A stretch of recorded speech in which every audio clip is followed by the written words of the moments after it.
Hey everybody, welcome to the show. Run the Nation right here, TYT Nation. Jeff Waldorf here with you. Got another fantastic show for you here today. I'm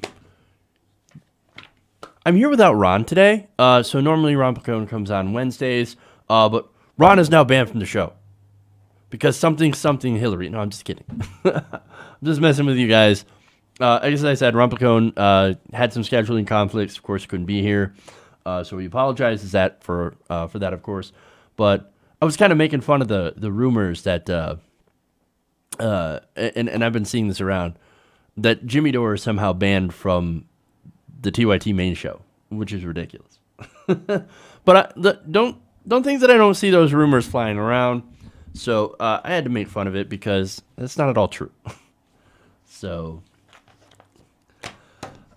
not that I have inside sources or anything, other than, of course, Ron, who works for the Jimmy Dore show. I haven't heard anything. So, anyway, ridiculous. But hey, man, look, you get rumors of people talking, people having some internal disputes and things like that. That's fine. That's going to happen in a network that's fairly diverse as ours. So yes, people are going to disagree. People are going to, take some certain sides. They're going to take a few shots at each other. That's what happens. So it's been going on between Jimmy Dore and Sam Cedar, both part of the TYT network, for a while now. And it's also, going on between even Kyle and Jang that are having debates on Russiagate and whether you believe or not, in any of that or not, or how much you believe in that.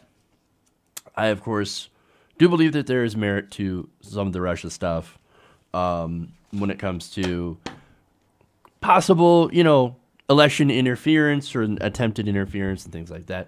But I don't want to go too much into that because it kind of does detract, and that's one of the major things that I agree with Jimmy and Kyle on, is that it does detract from a lot of the other terrible stuff that the Trump administration is actually doing. So not to go off on too big of a tangent here, I just kind of wanted to address that just a little bit. Yeah, it's like, that's right.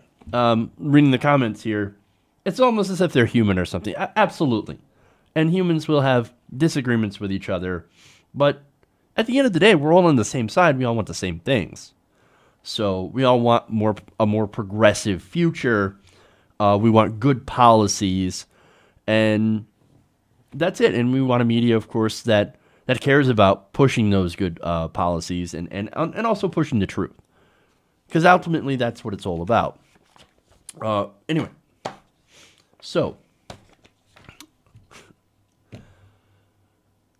it's Valentine's Day. So that's weird. The transition from that to this, of course. Yes, it's Valentine's Day, which is a bit of a Hallmark holiday. So I don't know. I used to make a big deal out of it when I was younger. Also, when I was single, not a big deal. It's not a big deal. And actually, I did take my wife out for dinner last weekend for Valentine's Day because I knew we were going to work. So, and it was fun. It was fun. It's actually one of those times, weirdly enough, that I was entertaining enough in person to get paid. I know, right? So we're having dinner, cracking jokes, making the people at the table beside us laugh their asses off. My wife and I having a good time. She had a couple of glasses of wine. It was all good. So she had fun, and I ended up making $20. How was that for a win? So anyway, yep, that was fun. All right. But anyway, hopefully everybody has a good Valentine's Day if you actually believe in that. Even though it is like sort of a goofy Hallmark holiday, it's at least a good excuse to get together and get close to the people that you care about. So that's what matters. Okay. Anyway. So let's get into some stories. As I said, we're going to talk about Omarosa. Yes, she keeps coming back. Then we've got Stormy Daniels. So we'll have a little bit of fun on that one. Then we'll go into some policy. The tax cuts, of course, the Trump tax cuts. They have claimed yet another victim. I'm going to tell you about that. Then we have Democrats that are actually swearing off corporate PAC donations. Now this is amazing. So that's a great story.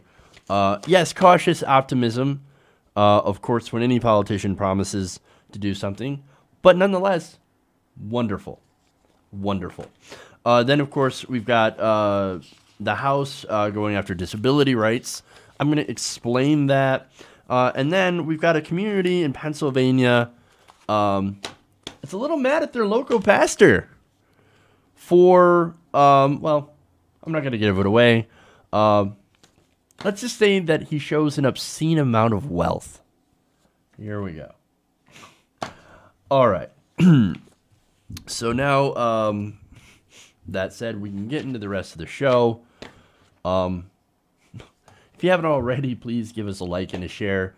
I know, I'm just trying to have a bit of a slower day than yesterday. And just kind of be a little bit more casual on this. Because there's no need to be serious 100% of the time.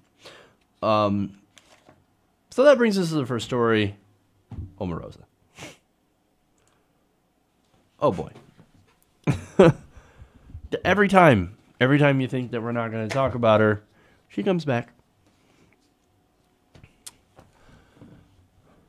So now that Omarosa is out of the White House, she's been out of the White House for a while, she has been spilling the beans on what's going on in the White House. Earlier, of course, she went from reality show president back to reality show. So she started with The Apprentice, right? That's how we got to know who Omarosa is, to all of our detriment. Then she went to the Celebrity White House, and now she's back on Celebrity Big Brother. So there we go. She's hopping from place to place, reality show to reality show, and it's absolutely insane. Now, since she was on the reality show, she's been dishing to the people that she's on the show with about her time in the administration, and it's been hilarious. So first she's talking about, oh, how terrible it is inside of the Trump White House. Like, oh my God, I didn't think it was going to be this bad, but it's bad. It's so bad. Okay. Hey, look, I get that. I believe that. Now there's some other stuff, of course, that she said famously about Mike Pence, which is awesome. She claimed that Vice President Mike Pence believed that Jesus personally talks to him and gives him orders about what to say. That is awesome. So that's super funny. Also believable, because it's one of those things where it's like you could be so much of a fundamentalist that you believe Jesus talks to you. Dude, that's crazy pants. You can be a Christian and not believe that God and Jesus talks to you, right? When you're actually hearing voices and it's from Jesus, you might have a mental problem, right? You might be mental. I'm just saying, I know I don't want to make fun of religious people, but I do like to make fun of crazy people. And so Vice President Mike Pence being crazy like that, yeah, wouldn't surprise me at all. That's like saying Michelle Bachmann isn't crazy. No, she's crazy. Yeah, of course she's crazy. So we understand that. She's one of those same people, like, I was waiting for God to talk to me and tell me whether or not to run for president. You're going to be waiting a while. And actually, she's like, God didn't actually say anything to me. He didn't tell me to run. So that's why I'm not running. Yeah, okay, dude. Again, y'alls are crazy. But, so that's what she said about Mike Pence. Now, the White House wasn't exactly thrilled about Omarosa dishing on what's going on.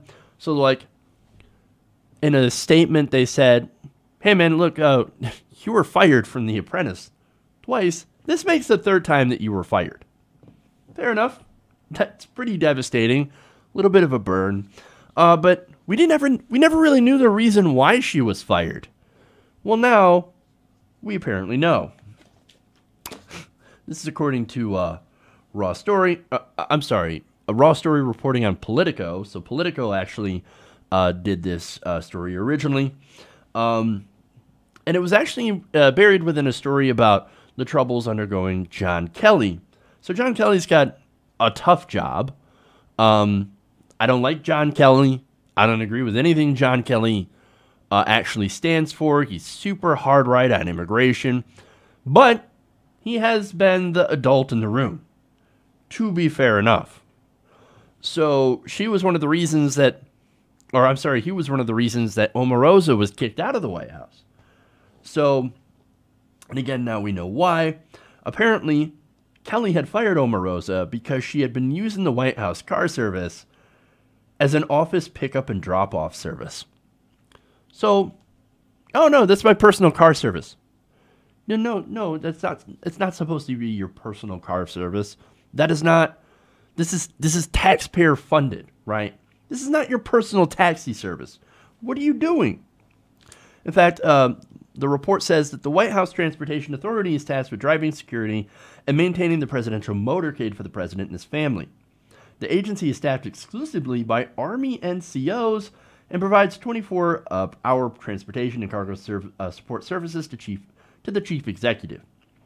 Staffers on the agency have duties that typically involve driving in presidential motorcades, providing support services for Air Force One flights, and assisting in other travel-related activities in the United States and overseas. Now, that's what they're supposed to do. But what do they really do? Well, when it came to Omarosa, she's like, I'm going to use that as my taxi service. Pick up and drive me somewhere. Well, that's not their job. Again, these are people that are using the government and government services funded by us as their own personal piggy bank. Is that any surprise when it comes to the Trump administration? Because they're all using that. Now, you have Tom Wheeler, for example, using taxpayer money for personal flights. He's out of there. He's gone. He's fired. Ryan Zinke is getting accused of doing the same thing. Of now taking flights, personal flights, that are not in coach, that are charter flights, that he's not supposed to. This is the corruption inside of the Trump White House. This is a corruption that we warned you about, that we told you was coming. But no. Trump hires the best people, surrounds himself with the best people. No, he does not. He certainly does not surround himself with the best people. He surrounds himself with the worst people. And yet none could be as worse as him. And so it is funny to see Omarosa now speaking out against the White House that she was a part of. And the only reason, and you guys know this, the only reason that she's speaking out about this is because she got fired. She didn't have a problem with it when she was in the White House. No. It was only a problem. It was only enough to speak out about when she gets kicked out of the club. So it kind of shows you Omarosa's motivations for her sudden change of heart. But again, that's who she is.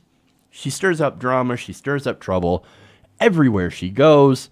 That's her brand, and she will continue to exploit that brand for her own gain, even though she does give some very interesting tidbits about life inside of the Trump White House.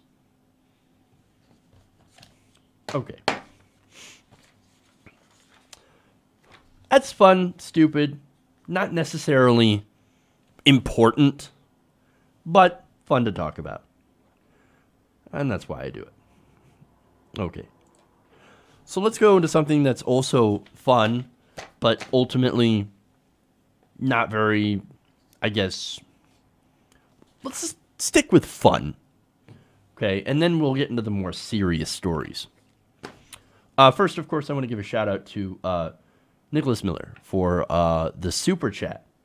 Thanks, Nick. I definitely appreciate that. So Everybody who doesn't know what the Super Chat is, it's a way to help out the show. And you can also put your own message in there as well.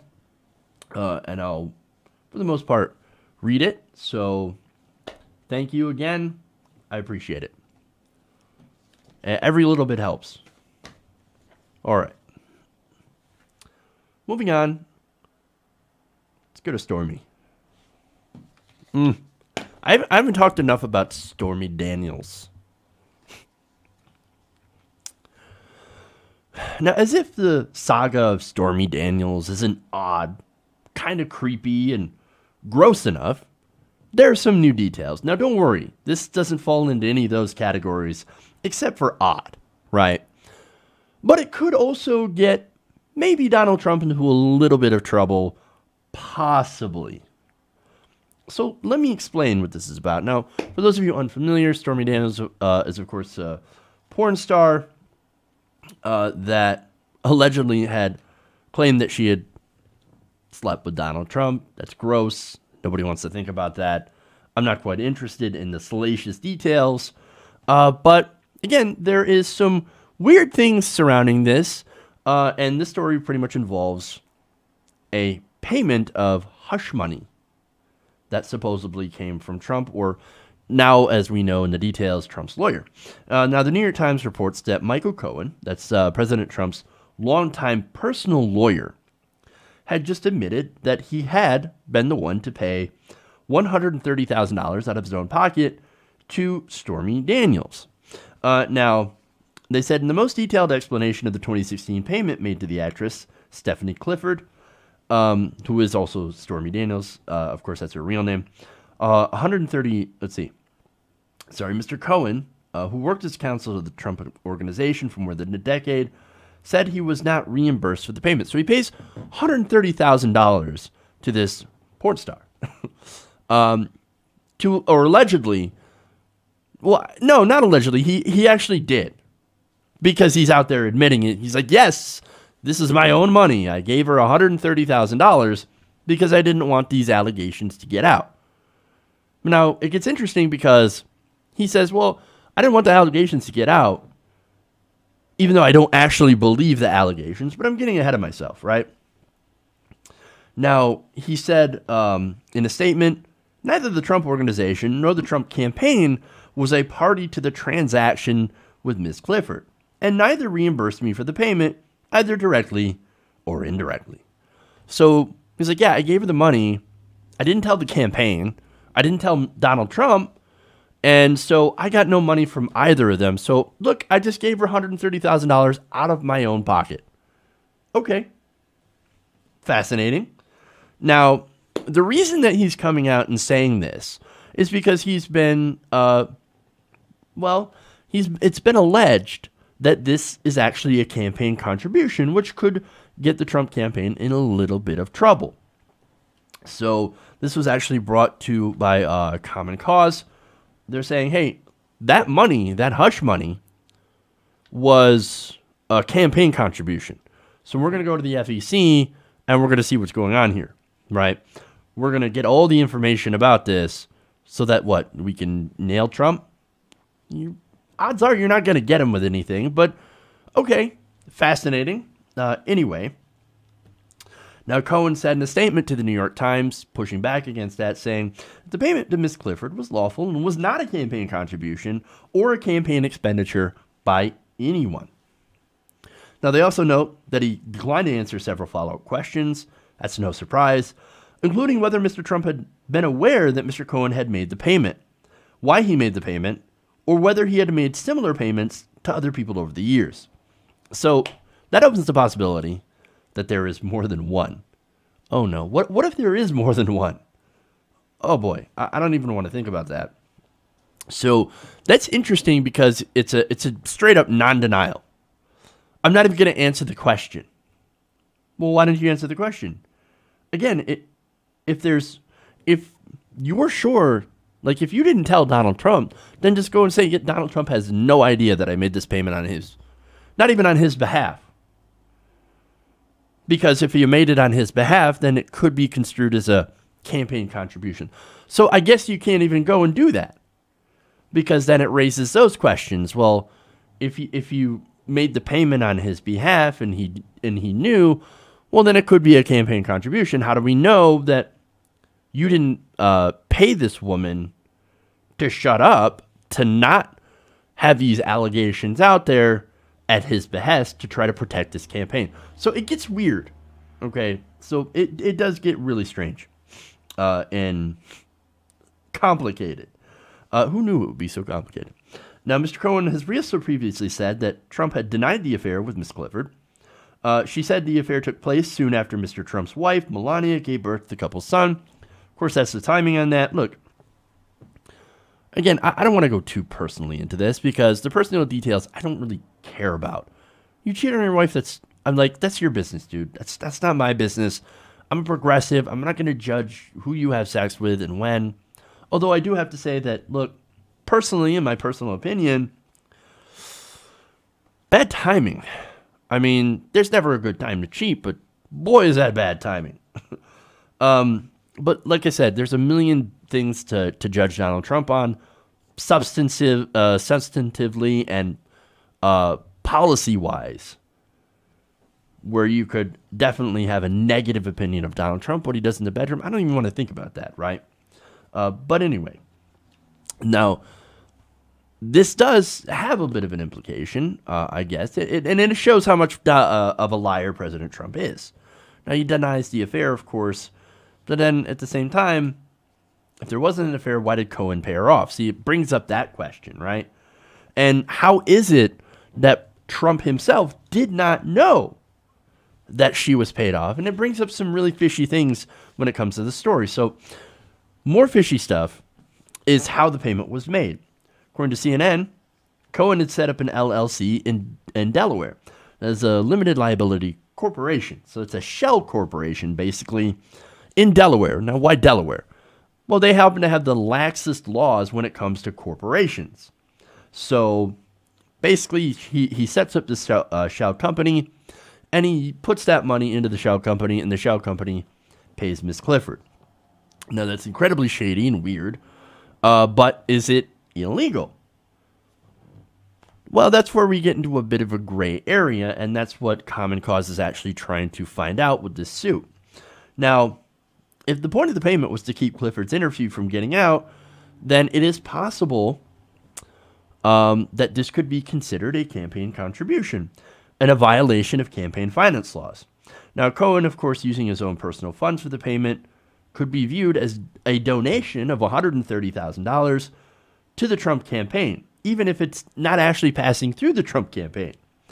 Now, that would be more than the maximum allowed of a donation, which is $2,700. Now, Cohen furthermore says, look, I don't believe these allegations. He said, just because something is true doesn't mean that it can't cause you harm or damage. So he denies the allegation, but then adds that onto it. And says in a statement, quote, I will always protect Mr. Trump. Fascinating. So, now, when you think about it, what kind of harm could the story getting out potentially do? Again, he said, just because something isn't true, and I don't believe it's true, he says, that doesn't mean that it can't cause you harm or damage. Well, look at the timing when this allegedly, when this payment happened. It was several months before the election. You don't think there's something fishy with that timing going on? And again, what could it potentially do? Well, it could hurt his presidential campaign. I mean, again, potentially, right? Now, personally, I don't think it would have had much of an impact since the Access Hollywood tape, in the end, didn't matter. Trump still won the election. He still did fairly well. And so, I mean, there are reasons that, some people just didn't care about that. As far as its evangelical base, now you might be wondering, wait a minute, if there are good Christians that are backing President Trump, why wouldn't they be affected by this? Well, those are the same people that believe that God chose Donald Trump to be president. God can't be wrong. So they don't care. He could literally shoot somebody in the middle of Fifth Avenue, and they wouldn't care. Well, he was destined to do that anyway. So, okay, so those are the people that don't care, right? Now, as far as the legality goes, the payment did not go through his campaign. None of it touched his campaign coffers. So, how could it be a campaign contribution then if it didn't actually go through the campaign? Well, Thomas Frampton recently explained in a post in the Harvard Law Review blog about a case that might be relevant to this one. Now, this was a case, you guys remember John Edwards? Super, super creep, right? Now, John Edwards had corruption charges. Apparently, he had an affair, and some of his big donors tried to help him cover it up. Sounds familiar. Now, he said, and this is, of course, he's using what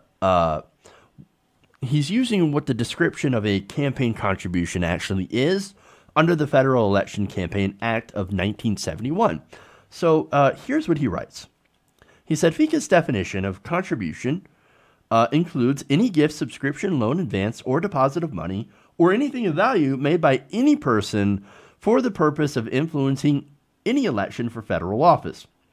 Importantly, there is no requirement that a contribution be labeled as such or that the money actually pass through a campaign's coffers.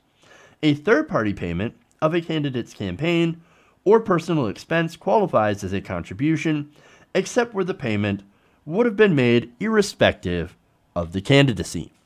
Now, they ultimately did not find that the payments related to John Edwards and his covering up his mistress and all that, they didn't find that it was a campaign contribution.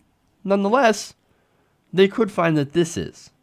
Now, they said irrespective of the candidacy, right?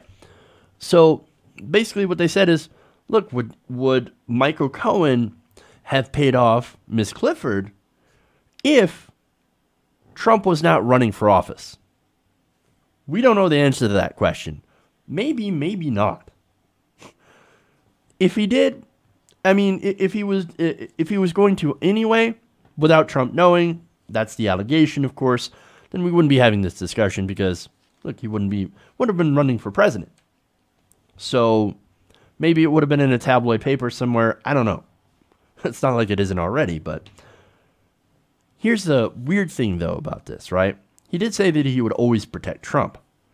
So, look, if you're asking for my opinion, which I guess you are, since you're watching, it seems like he did this to protect Trump's candidacy, which, in that case, to me, it sounds like a campaign contribution. So, that said, I think it's a campaign contribution. There's a lot of people that might think it's a campaign contribution, but in the end, does it actually matter? Well, I would say no at the end of the day. Here's why. The likelihood of this being pursued is slim to none. They're not going to go after Trump for this. They're not going to go after him for any of this. So I guess the point is, why is Common Cause wasting their time going after this? Look, I understand, right? I want to get old money out of politics. I want to make sure that we eliminate all contributions. It doesn't matter. Union, corporation, individual, doesn't matter. So we can clear up this entire thing and clear out that corruption. But I think what Common Cause is doing is that they're going after Trump because they're going after Trump. I don't know if they're actually there to clean up the system or not. I don't know. I'm not Common Cause, so I'm not going to speak on their behalf. But even if it's successful in proving that this is indeed a campaign contribution, well, then what are they going to do? Well, the FEC right now is a mess. It's a disaster. So they won't enforce any kind of campaign finance law. So what, I guess, is the point? I don't know. And look, at the end of the day, this is even the most major scandal of the Trump presidency. We have gone after scandal after scandal after scandal. This is the most scandal-ridden presidency, and it's only been a year. It's been insane. This kind of shows you how far we've actually gone into swamp territory. Imagine then, again, the smallest Trump scandal would be the biggest scandal of the Obama presidency. The biggest real scandal. What we had in the Obama administration was, again, the tan suit controversy. That was a thing. And yet here we have President Trump breaking norms every single day. Breaking campaign finance law, ethics law, not to mention possible money laundering and things like that, where Mueller is rooting around in his bank accounts right now. So at the end of the day, the scandal has become normal. So in Trump world, paying off porn stars would be the least of our concerns. It's crazy. Okay. That's enough wasting time on those stories. Let's get to some more policy. Some actual policy.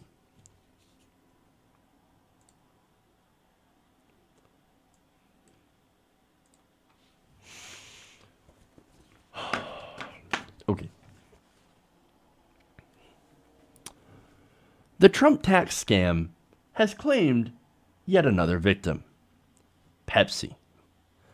Now, according to Business Insider, PepsiCo has reported flat revenue for the last few months of 2017, and in response has said that it will cut about 1,100 jobs while giving others bonuses of up to $1,000. Now, they, of course, are crediting the tax cuts for the rich and corporations for that $1,000 bonus. But again, remember that they've just decided to cut 1,100 jobs. Now, it said, the article says that it did not say how many workers would receive those bonuses or what the criteria is for the size of the bonus. So always look for the details. The devil is in the details, always. So if they're giving out, say, a few thousand bonuses of $1,000 to middle management, right? Oh, managers, you did great. Okay, then that doesn't amount to very much. If they're giving them to some of the line workers and things like that, then, okay, you're doing better. I mean, they do employ somewhere around 100,000 employees, somewhere around there. So, look, you give half those people bonuses, still a decent amount of money, right? Not necessarily a huge impact when it comes to their bottom line or their profits, things like that. And actually, wage increases would be far more effective use of that tax money. But I'm going to tell you what they're actually going to use the tax money for. So, but let me get to this other stuff first. So what they're doing is, by giving these bonuses, they're doing what Walmart, Verizon, and some of these other companies have done. They give bonuses with one hand, and then with the other, they slash jobs. And they're saying, oh, thanks to the GOP tax cuts. In reality, the GOP tax cuts, they want to claim are the reasons that they're able to give out these bonuses, when actually they were able to give out the bonuses before. But they decided, PR move, right? Well, this PR move is basically there to make up for the fact that they are cutting these jobs. So, and that's the problem here. They are cutting jobs. But wait a minute, you say, wasn't this supposed to create jobs? Of course not. Look, I don't understand how people can still believe that. There's overwhelming evidence that tax cuts for the rich do not trickle down. It doesn't trickle down wealth, and it does not trickle down jobs. Now, here's what they actually plan to do instead of create jobs. They said the company will use its tax savings to bump its annual dividend by 15%. It goes to the shareholders. And increase its share buyback program by $3 billion. That's from $12 billion to a total of $15 billion. Now, what did we tell you? What did we tell you? They're going to use this money to buy back their own shares. That's what they used this money before. Now, I remember during the Bush years, they had a tax holiday. And that's actually part of this tax bill, by the way. So they had a tax holiday. These companies brought back billions of dollars. They also got tax cuts. It's a major tax cut. And what did they do? They bought back their own shares. That doesn't impact you. That doesn't help you. What it does is that it inflates artificially their own stock prices. Now, that's great for the executives.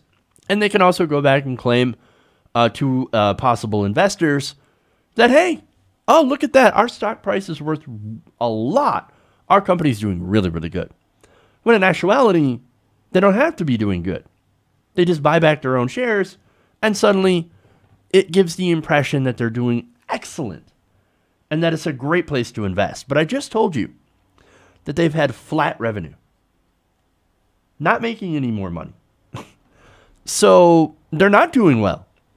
But they're going to use this money not to invest in their workforce, not to give raises and things like that, so that their customers actually have more money, so they can actually spend more of that money. No, they're going to boost dividends. And they're going to boost their own stock prices, which again only helps people at the top. That's the plan. But what about the bonuses, Jeff? Those bonuses are crumbs. Okay?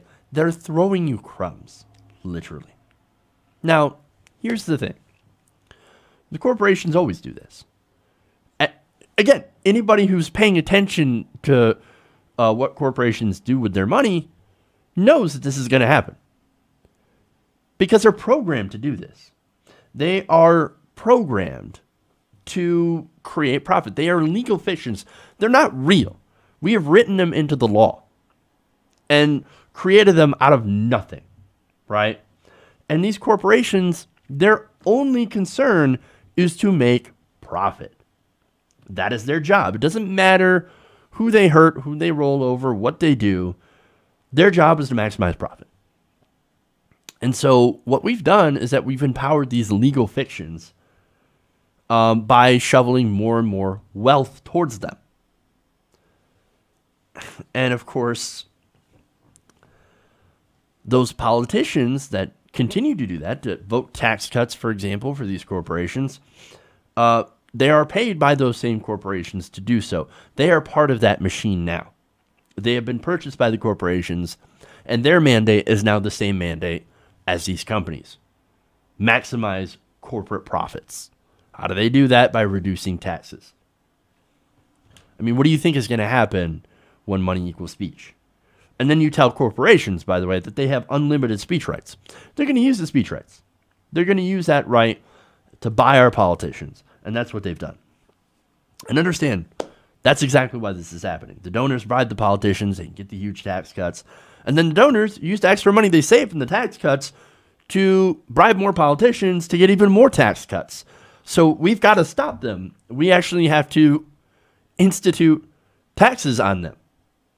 We have to stop them from bribing the politicians so that they don't repeat this cycle. Because that cycle bankrupts us. It initiates this transfer of wealth from the middle class and the poor to the top 1%, to the richest corporations in the world. We've got to stop this. Okay? And the thing is that the system is designed to protect itself. So what are they doing now? Well, they're doing these bonuses. They're throwing you the crumbs and say, oh, look, no, of course, we've got your best interest at heart. If you cut taxes again, then maybe we'll give you another bonus, a bigger bonus. But that's not what's going to happen.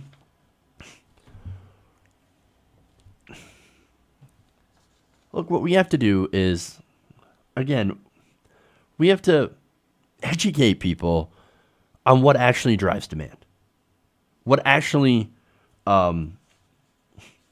creates jobs. And that is demand. And demand, of course, is created when people have money to be able to spend on those products. It's not all supply side. The supply side trickle-down myth has been going on for far too long, and far too many people have believed it. Okay? Now, as far as Pepsi is concerned, look, it's not the only factor that has contributed to their poor sales. Demand, lack of demand, I should say. There's a lot of different things involved. People making healthier choices, I'm in favor of that. Great, wonderful. You choose not to drink soda. Look, I've given up soda.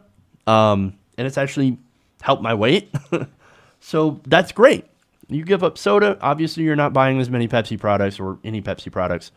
And so, well, that's going to have an impact on their bottom line. That's just one of the choices that consumers can make that have impacted this, right? Or, people even choosing competitors, going for Coke instead of Pepsi. You can do that. The other factor, of course, is that there's a lot of people that just don't have enough money to be able to buy your products. And that, of course, look, a lot of that involves how much money goes to the rest of the economy. A lot of people have seen their wages stagnate over the last 30 years, while the price of other things has gone up. For example, you have health insurance. Health insurance premiums are so much higher. You have energy costs that are higher. You've got food costs that are higher. Wages are stagnant while corporate profits have exploded. You are not getting paid what you earn. You are not getting paid what you are worth. You're getting paid far, far less for being even more productive. So that's why there's not as much demand. And so, look, when there's not a lot of demand, these corporations aren't going to create jobs. And that's part of the big lie. The big lie is that, no, if we cut corporate taxes, then they're going to create more jobs. But why would you, as a company, if there is no demand, create jobs that you don't need? It wouldn't make sense from a business perspective. The corporations are not the center of the economic universe. Turns out we are. Our decisions help. When we spend money, that goes into the economy, that creates jobs. We are the job creators. And it's time we actually start realizing that truth instead of falling again and again for trickle-down economics. We've got to reclaim this truth, right? And that we got to take our country back from the robots, the corporations, and their paid lackeys in Congress. And then when we do that, we can actually create an economy that works for everybody, and not just the ones at the top. And I think the big, the first, or maybe the second thing, the first thing is, of course, to start understand how that system works. And the second thing is by fighting to get the money out of politics. And that is going to be the major fight. So, but that's what we have to do if we actually want to create a real economy that serves all of us. Okay. I want to take a quick break here. We'll be back a couple of minutes, so stay right here. Round the Nation.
Hey everybody, welcome back to the show. Run the Nation, right here, TWT Nation. Jeff Waldorf here with you.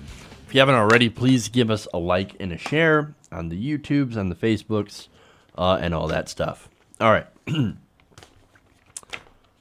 Before I go to the next story here, I want to thank again Nicholas Miller for using the super chat. Thank you very much. Every little bit helps out the show. If you want to help out, you can also use the super chat, or you can use our Patreon, or go to our Patreon page, patreon.com/tytnation. Sharing is caring. Share the stream, like the stream, things like that. Also, if you want, you can share out our Patreon page. That also helps us out. So, yeah, let people know that you support independent progressive media. All right, let's move on. More stories. Let's go to some good news.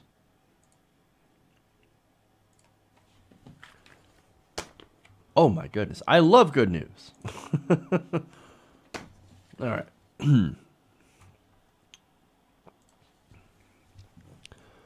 So recently, Kirsten Gillibrand, who's a Democrat from New York, made an announcement that was fairly large. Now, she did this over Twitter, and I want to show you this video, and then we'll break it down. Because of the corrosive effect of corporate money in politics, I've decided from this point on, I am no longer accepting corporate PAC checks into my campaign. So one of the reasons why I'm so concerned about money in politics is because of the Supreme Court decision, Citizens United. We have a system where corporations can spend unlimited money that isn't even disclosed, so there's no transparency. Since I was first elected in 2006, I've made it my mission to create more transparency and accountability in Congress. And so I was the first member of Congress to actually post my schedule, my earmark requests, and my financial disclosure online. And I've since added to that my taxes. So I hope you will stand with me. We really need to make every effort we can to get rid of the corporate money and dark money that is flowing into politics. And my effort to ban corporate PAC checks is just a first step in that direction. Okay, so I love that. For one, here you have another establishment Democrat that is saying, you know what? Turns out I'm not going to take corporate PAC money. That's awesome. That's great. Wonderful. And actually does show you that pressure does work. Now, of course, she did mention Citizens United. Citizens United isn't actually the main problem. I've mentioned before that it's actually the two decisions made back, I believe, in the 70s or 80s. One was Buckley Vallejo, and the other was Bellotti versus First Bank, or First National Bank. So those are the two decisions that, one, said that money is speech, and two, gave corporations unlimited speech rights. So that's when the great heist began. Citizens United is more of an after effect of those. But nonetheless, not to nitpick too much, I again have to give them credit. Now, to be fair, it's to be pointed out that Gillibrand has taken a lot of money from PACs and law firms, and in fact, just this year alone, she took a lot of money. However, now this stops. She's not going to take that money anymore, and that's actually a good thing. So, and she's not the only one. Now here comes Cory Booker. Now, Cory Booker is joining Senator Bernie Sanders, Elizabeth Warren, Maria Cantwell, and now Kirsten Gillibrand in rejecting corporate PAC contributions. Now, he made his announcement also on Twitter. In a tweet, he said, "I heard from constituents today asking about corporate PAC contributions. I'm joining several of my colleagues in no longer accepting these contributions. Our campaign finance system is broken. I thank Stop Big Money for their work. It's time to pass campaign finance reform." Boom. Here we go again. Yes. Now, look, Booker also accepted about $1.8 million from business PACs from 2013 to 2018, according to Open Secrets. Now, again, he's taken a lot of money in the past, and now has decided, you know what? The winds are blowing this way. It turns out taking corporate money is incredibly unpopular. It's an unpopular thing to do. So I am now no longer going to take that money. Now, you guys know me, okay? You know I'm a cynical motherfucker. And I think a lot of you are too. And I'm with you on this, right? I'm not asking you to trust these politicians. In fact, or any politicians. In fact, I'm counting on you guys to actually pay attention to how much money if they break their promise, right? Now, I don't trust them. I don't trust any politician. But you shouldn't trust any politician. You should always hold them accountable. And so that's exactly what we should plan to do. We should continue to hold these people accountable. But nonetheless, I think this is a good decision. Now, some of you could also think about, well, why are they doing this now? Think about their motivations. Well, look, it's not a surprise that a lot of these people are thinking about running in 2020. So that said, if they do the right thing, if they stop taking corporate PAC money, then that's a good thing overall. I don't give a shit about their motivations. I don't care that they're going to run in 2020. Look, Bernie Sanders runs. I'm definitely going with that guy. Okay? And we all know this, right? Now, the good thing about this, as I said, the less corporate money they take, it has an effect of having them have to rely on regular people, right? Actual human beings for their donations. People who are not millionaires and billionaires or corporations. That means regardless of their feelings on the issue, they may have to now start to represent us and our interests on these issues. Again, that doesn't mean that we shouldn't keep an eye on them. Of course we should keep an eye on them. They're politicians, and we should watch them and see where they're getting their money. Hold them accountable and be skeptical. But if this is the way the winds are blowing, and it's starting to look like it, I mean, can you imagine now? Like, back in 2012, they weren't talking about this. They weren't talking about, these politicians were not coming out and saying, okay, not taking corporate or PAC money. You know, this is what this is an effect of? Bernie Sanders running in 2016 and running a campaign where he raised millions of dollars, not from corporate PACs or super PACs or anything like that, but from regular people, $27 at a time. Bernie Sanders showed them.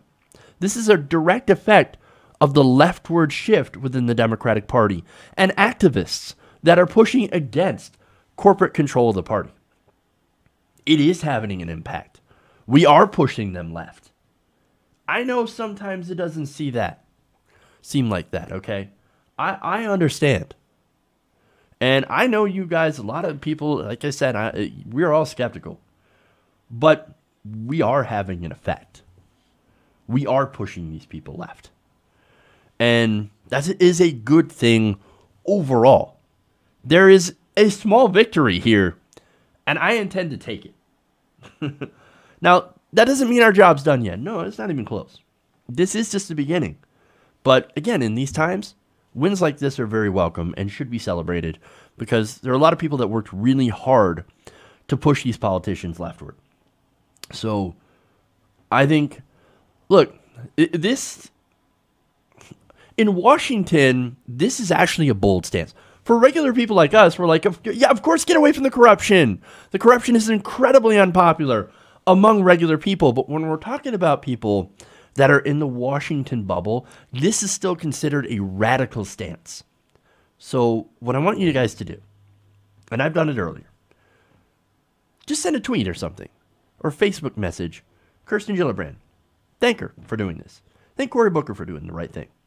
Show them that this is what they want. And more importantly, send a message to the Democratic Party that if you do this, that if you actually try to represent regular people and no longer represent corporate donors, then we're going to be behind you because we know that you'll be behind us and not behind your donors. This is a corruption. We don't like the corruption. But if you remove the corruption, which is the corrupting influence of money,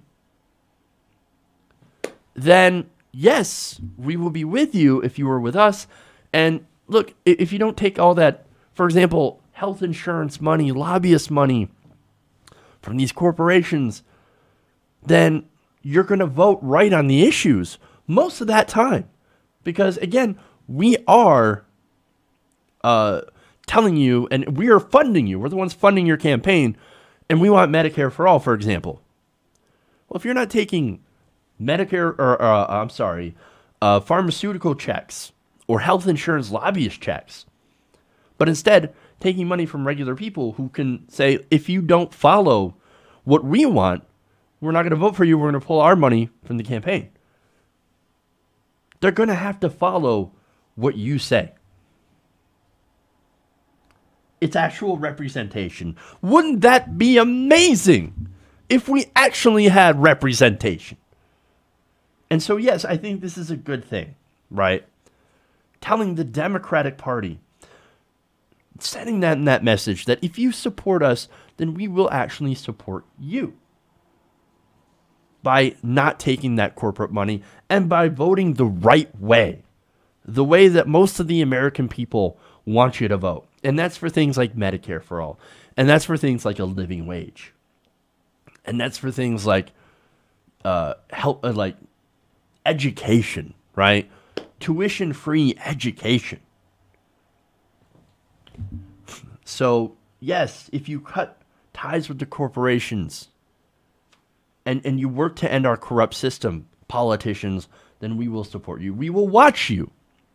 We will make sure that you stick to this and that you do what we elect you to do and what we pay you to do. Then we will support you. We will be behind you as long as you're behind us. So, again, this is great. It's a good day. Okay.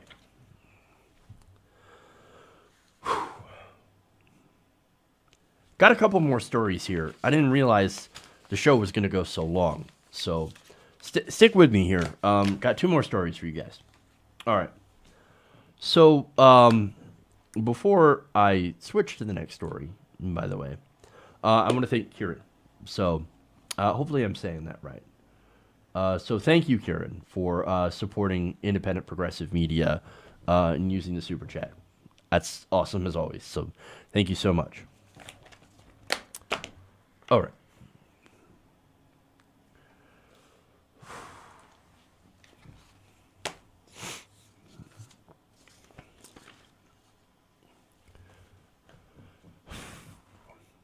Now, House Republicans have introduced a bill that would severely curtail the rights of people who are disabled. Now, already the Trump budget has been taking on disability rights by threatening to cut disability insurance through Social Security. And now Congress is now expected to vote on a bill that would weaken the American with Disabilities Act. Now, this was introduced by Representative Ted Poe of Texas. Now, it's called the ADA Education and Reform Act, but it doesn't have anything to do about education, but plenty to do about reform. Now, what it would do is that it would address the 1990 civil rights law that protects people with disabilities. Now, they're protected under this law in things like employment, access to public entities, such as transportation, and accommodations to enjoy businesses. Now, for example, that accommodation might be being able to go to a hotel that doesn't have physical barriers to getting inside. So things like ramps and all that. Now, the law also provides people or allows people with disabilities to file lawsuits against businesses that do not provide reasonable accommodations. Now, again, you might be asking, what's reasonable?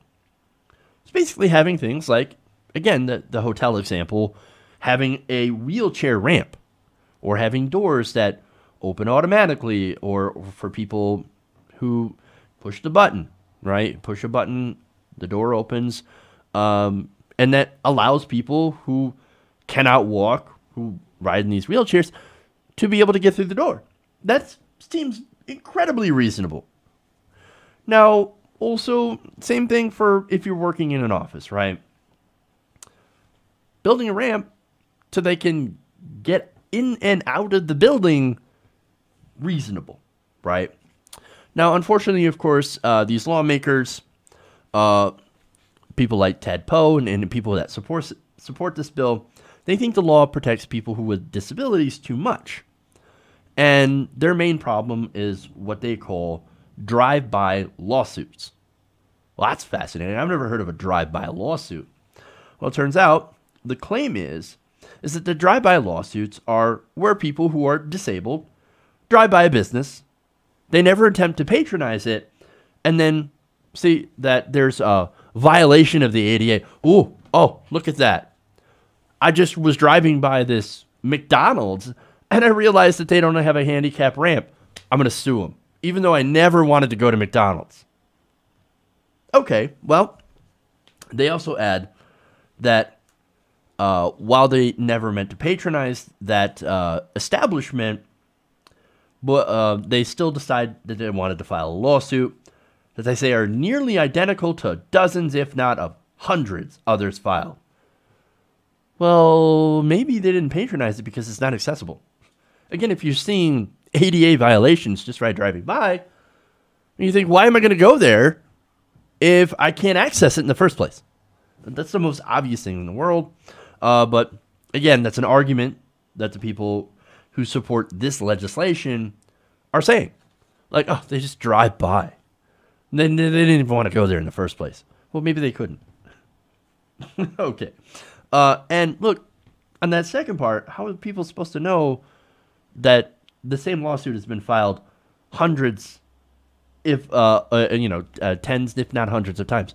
And you would think that if a lawsuit is, by the way, has been filed tens, if not hundreds of times, for them to make it more accessible for people with disabilities, don't you think they would have made it accessible by now? So, wow, there's some big, gigantic holes in this argument that they use against this. But the whole purpose here, the whole idea of bringing up drive-by lawsuits is to paint disabled people as grifters that are just there to hurt legitimate businesses with their frivolous complaints, right? And also they can make an extra buck. Well, okay, well, that brings me to what the bill says. Now, the bill would require people making complaints to let a business know of any accessibility violations in writing. So you got to write it down, right? The business would then have 60 days to acknowledge the complaint and respond, and 120 days after the 60 days to make substantial progress towards making those changes. Now, Jeff, you might ask, why are you against that? That sounds incredibly reasonable. I mean, all they have to do is, look, you give them a time frame, right? So you're giving them time to work on this, and they just have to promise that they're actually working on it. Well, that's where the problem lies. The ACL argues that these provisions, if adopted into law, would actually remove any incentives for businesses to comply with the ADA, because business owners can theoretically be out of compliance for years and not be penalized for it.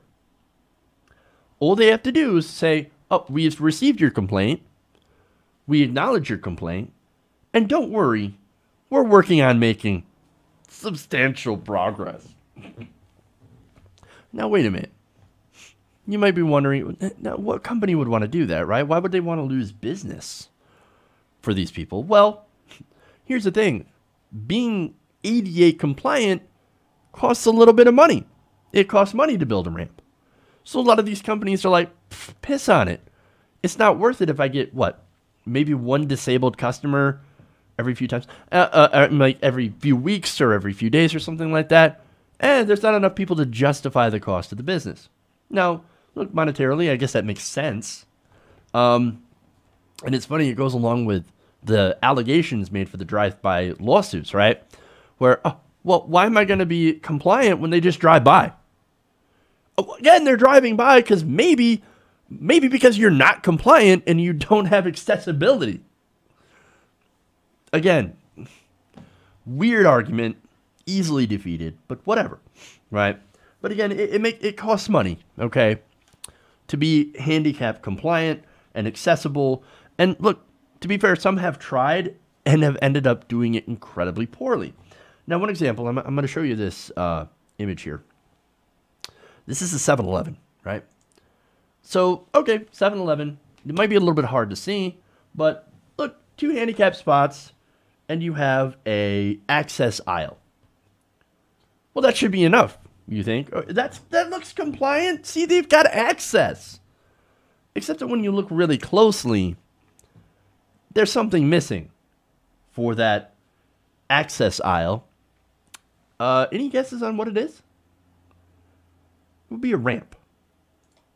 It'd be one of those. That's a ramp.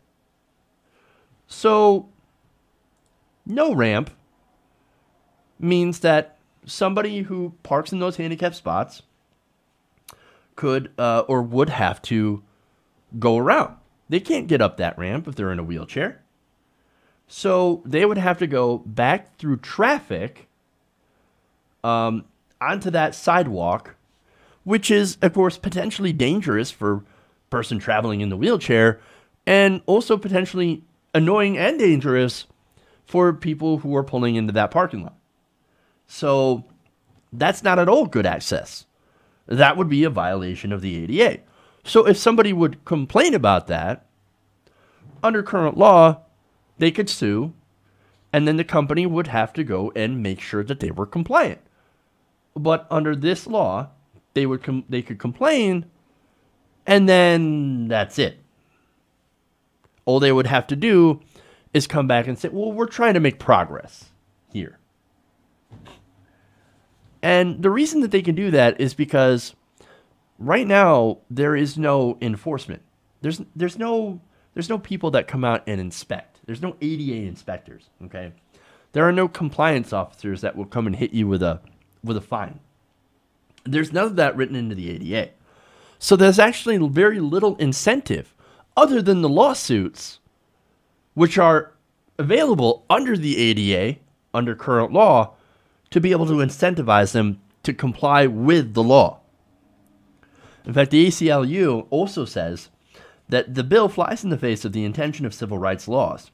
The Civil Rights Act of 1964's provision allowing those who are denied access to public accommodation due to race, color, religion, or national origin to immediately seek relief aims to push businesses to take these accommodations seriously.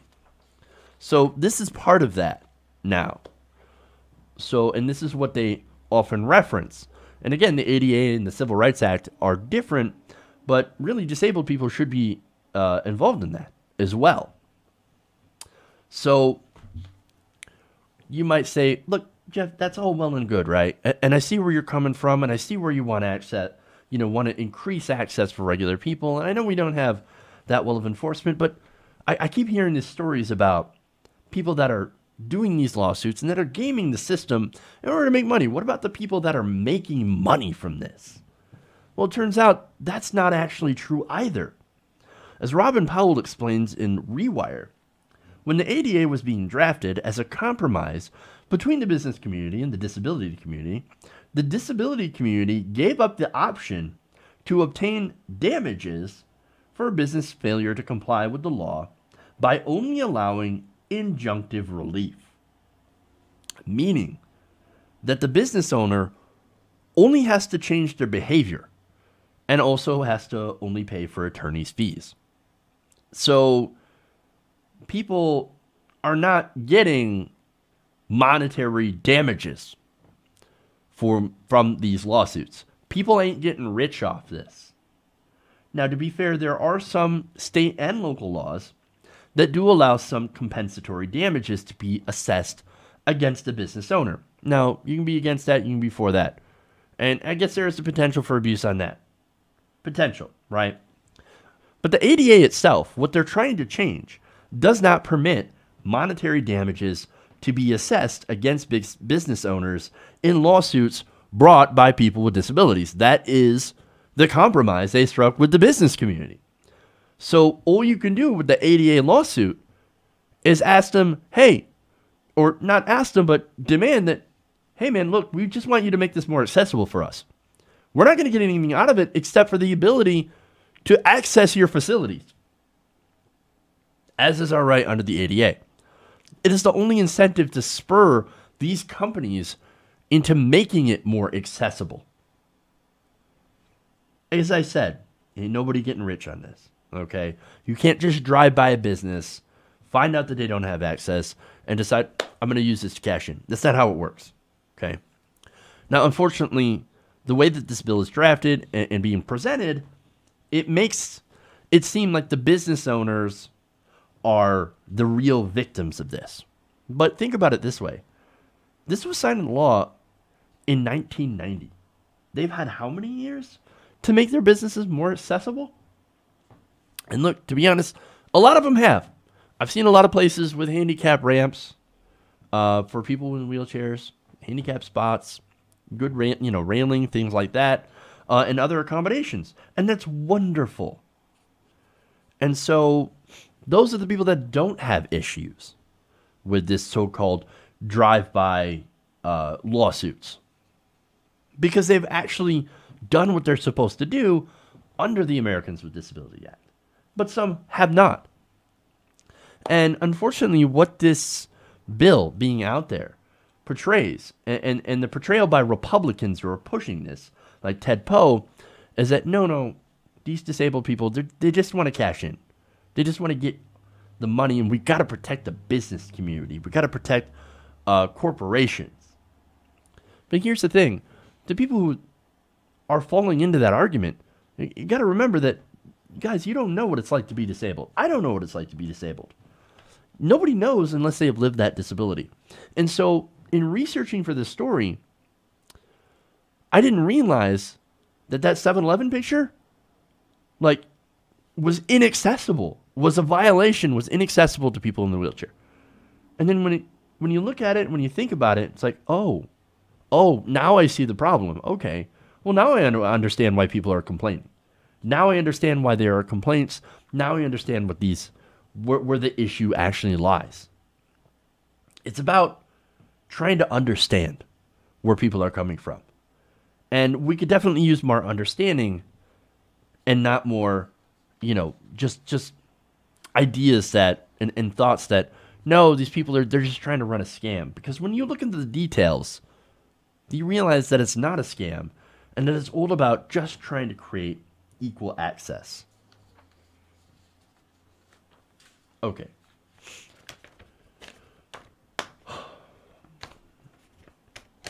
Okay. One more story here. We're going long.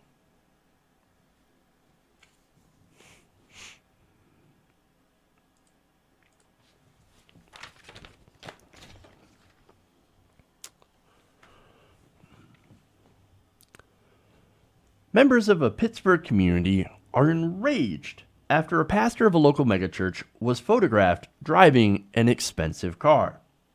Now, this is a picture of Dr. William H. Curtis. Now, he's a pastor of the Mount Ararat Baptist Church in Pittsburgh. Now, he's facing a little bit of heat due to the driving of a $230,000 car in an area that is worth roughly twice that of the median income of the neighborhood. Let me show you this car here.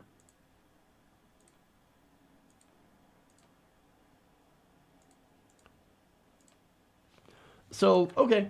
So somebody photographed that, and they said, wait a minute, that's reserved for the pastor.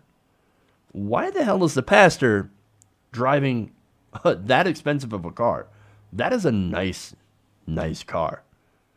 So, now as the Christian Post reports, this controversy started when the Pittsburgh resident Gerald Taylor posted that photo of the pastor's Bentley on Facebook.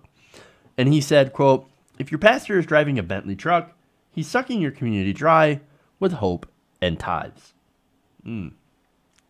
So to that I say, yeah, that would seem like it.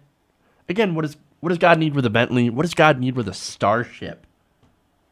Well, maybe it's not God. Maybe it's a little bit of greed. Who knows? Now, Curtis would know. So what was his response to this? He did not respond to the Christian Post questions about the car. Interesting. And now, look, some could speculate, look, that's not his only job. Maybe he's got other income streams. Maybe he does paid speeches and things like that. Yeah, okay. I guess. But if it's paid religious speeches, then that would appear to be a bit of hypocrisy. Now, this was pointed out by Samuel Cruz, right? Now, Samuel Cruz is an associate professor of religion and society at the Union Theological Seminary in New York City. Now, he said, quote, "I don't know how owning a Bentley that is worth $230,000 contributes in any way to the furtherance of the kingdom. and how that could be justified. So this guy is calling him out. He's like, how does that advance our, the kingdom of God, presumably, right? And how can you justify driving that kind of car when your main job is supposed to be a pastor? He said, quote, to own a car that expensive, you have to be among the top 10% of income earners, or even higher, of these United States of America. And I can't consider how preaching could lead someone to so much wealth. Well, Mr. Cruz, that's because you're not in on the scam.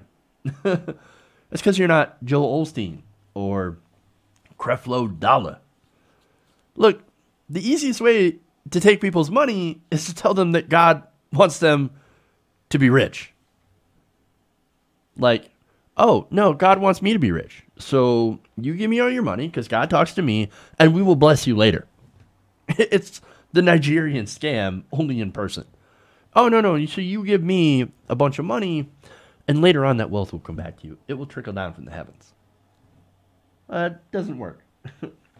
But that's the whole heart of the prosperity gospel. You give me a bunch of money and I become very prosperous and then somehow you profit. Again, that's not how it works, but okay. Now, Kenneth Copeland is a great example of this, right? Now, Kenneth Copeland, he just recently bragged about buying a $36 million jet. What does God need with the jet? What does God need with the jet? I got an answer for that. God don't need no jet, okay? But no, Kenneth Copeland needs a jet. Why? You'll love the reason for this, right? He doesn't like to fly public airlines because he describes it as a tube full of demons. I don't like to fly on that tube full of demons. And look, when I'm trying to sit here and pray and just mind my own business, people will come up and they'll ask me to pray for them. Oh my goodness. Oh my God, literally. What a nuisance. I can't believe people would go and ask you to pray for them. But wait, isn't that what you're supposed to do? You were a pastor, Mr. Copeland. No, you're not a pastor. And look, by the way, calling this public airlines a tube full of demons, he's talking about you. He's talking about you guys. He's talking about normal people, regular people who fly in airlines. He thinks you're a tube full of demons. Jeez. Now, I'm not saying that this guy, Mr. Curtis, is the same as Copeland. But I am kind of curious why he is not of modest means. Again, the Bible seems to be very clear about its hatred of wealth.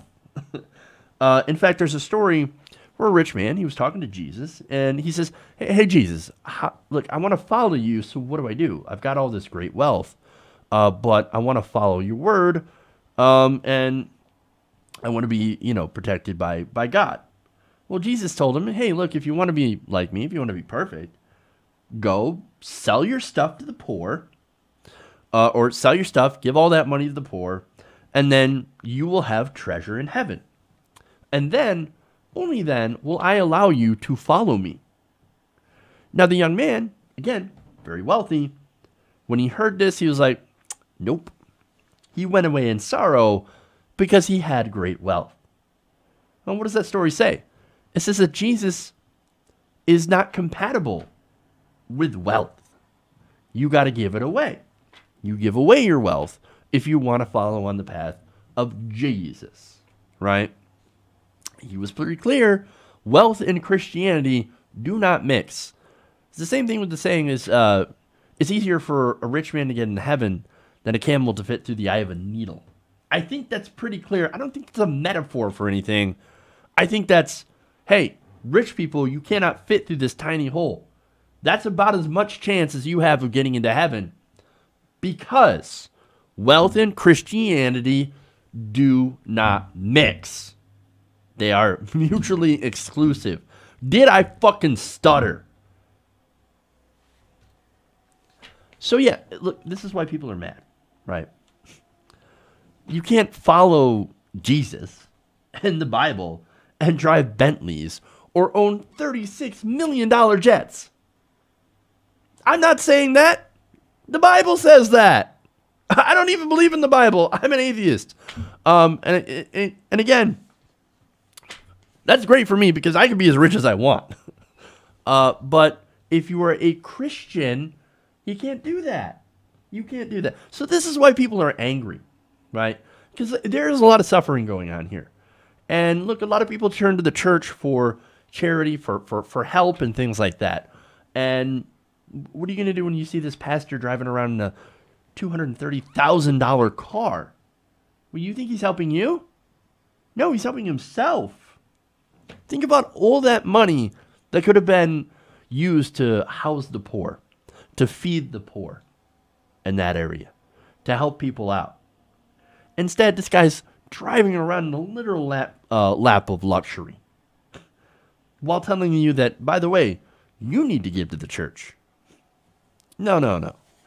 This absolutely is a great example of sucking the community dry. As Mr. Taylor said, hope and tithes. That's exactly what's going on here. So, and for that, I say fuck off. I don't need that kind of religion. Okay. That's fun. Long show today. Longer than I thought. Oh, hey, no. I wasn't done yet. What are you doing? Hey, everybody. Thank you for joining me. Hopefully you guys enjoyed the show. Make sure to give us a like and a share if you haven't already. Subscribe to the channel. Like our clips. One of the best things you can do aside from becoming a patron or using the super chat, which again I thank everybody for using, is to share the show. That's the best thing. It's one of the best things you can do. So thank you so much for those of you who do that every day, who leave us likes, who leave us shares, who comment, and things like that. So thank you. I appreciate it. All right, everybody. That's the show for today. Thank you so much for joining me. We'll be back on tomorrow. Same time, same place. 3 p.m. Eastern. All the way through 4 or whenever. Whenever we end up ending. Ron will probably be back on the show next week, so look out for him. No, he is not banned from the show. that was fake news. So, okay, we'll see you then. Love you guys.